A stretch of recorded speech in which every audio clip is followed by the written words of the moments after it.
Hello, this is David Scott Peters with therestaurantexpert.com with today's quick tip. Today I want to focus a little bit on prime cost. As in the past, you may know prime cost is total cost of goods sold plus total labor cost. Let's focus on that second half, labor. See, labor is your number one expense in your business next to an empty chair. That's really your biggest expense. You paid for rent, utilities, all this stuff brought people in.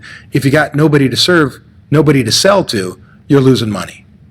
But labor is really that number one expense other than that. Why? If I buy too much food, I can use it tomorrow. It hopefully won't be wasted, stolen, spoiled, but I can use it tomorrow.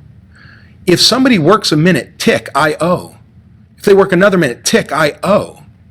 In fact, if somebody punches in too early, I catch them 5 minutes later, have them punch out and punch back in on time, federal law says I have to pay them those 5 minutes.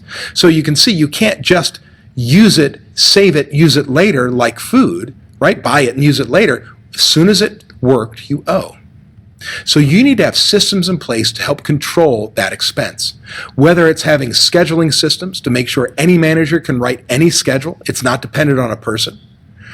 Instead of just scheduling like we always do, bringing 7 servers in on Friday to play grab ass at the time clock, pray that we're busy and send them home if we're slow. If you do that, it's too late. We want to have forecasting tools and systems to make sure that when we go into the week, we know if we're overscheduled and we can adjust that schedule to go into the week on budget.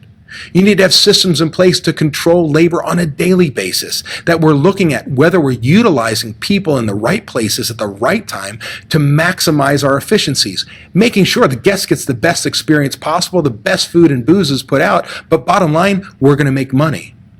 Instead of doing what you've always done, you need to really look at your prime cost, but more specifically labor cost, if you want to make a difference to your bottom line. Because every minute worked is not money out of the restaurant's back pocket, it's out of yours.